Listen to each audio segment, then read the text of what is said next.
how in the world do we get from A to B at the molecular level? So here's the game plan. We're going to walk through this whole thing in 5 parts. We'll meet the molecules, see the key switch that makes it all happen, watch the atoms do their thing, then see how it's done in a real lab, and finally, how we prove we actually did it. First up, let's introduce the stars of our show. Every great story needs its main characters. Okay, so this is where it all begins. Aniline. It's our starting material, our foundation. I like to think of it as a block of marble, you know? It's got all the potential, we just need to shape it. And this is our masterpiece, our finished sculpture, acetanilide. This is what we're aiming to create by carefully modifying that original aniline molecule. Okay, now for the really cool part. What's the big idea here? How does this actually work? Well, it all comes down to a really clever and powerful chemical switch. The magic word for this whole process is acetylation. That's the key. It's kind of like we're doing a performance upgrade on our molecule. We're adding this new part, called an acetyl group, right onto the nitrogen atom of the aniline. But you might be asking, where do we get this acetyl group? It doesn't just appear out of thin air, right? Nope. We need a delivery vehicle, and for that, we bring in our second ingredient, acetic anhydride. Think of it as the delivery truck carrying the exact part we need for the upgrade.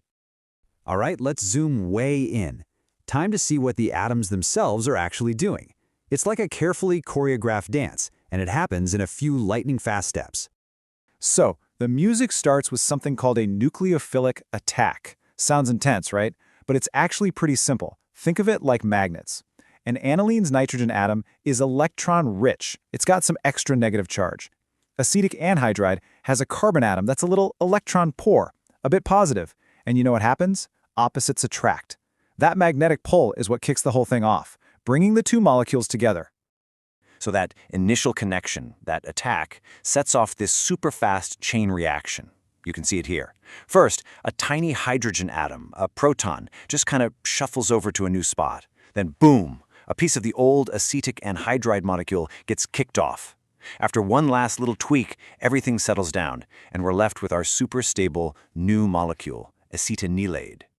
And this whole dance has a name, which actually makes a ton of sense. It's called an addition-elimination mechanism. Why? Because first we add the two molecules together, and then we eliminate a piece to get to the end. See? Pretty logical. Okay, so the theory is cool, but what does this look like in a real lab? Let's get out of the diagrams and into the flask. So here's how it goes down. You put your aniline in a flask, and then you start adding the acetic anhydride. But you do it slowly. You have to. This reaction gives off heat, it's exothermic, and you don't want it getting out of control. Give it a good stir for a few minutes, and the chemical transformation is happening right there in the flask. And now for my favorite part, the big reveal. You take the whole reaction mixture and dump it into a beaker of ice-cold water. And bam! It's like instant crystallization.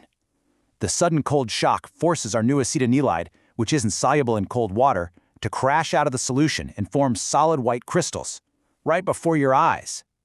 Then you just gotta filter them out. Okay, so we've got our crystals, we're done, right?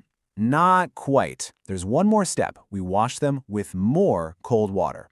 Now, why would we do that? It seems a bit redundant, but trust me, it is super important for getting a pure product. Well, it's all about cleaning up the mess. See, the reaction creates some byproducts, mainly acetic acid. And that stuff loves water. So when we rinse our crystals with cold water, we're not dissolving our precious product. We're just washing away all those water-soluble impurities. It's like giving our crystals a final shower to get them squeaky clean. So we've made them, we've cleaned them. But in science, looks like is not good enough. You have to prove it. You need hard data to show that you made the right stuff. For those who want exceptionally pure crystals, there's this really elegant technique called recrystallization. You dissolve your crude product in just enough hot water to get it all into solution. Then you let it cool down very, very slowly. As it cools, the acetanilide molecules find each other and arrange themselves into beautiful, perfect crystals, leaving all the junk behind in the water. But after all that work, what's the final proof? The smoking gun? The one number that tells us, yes, you absolutely did it?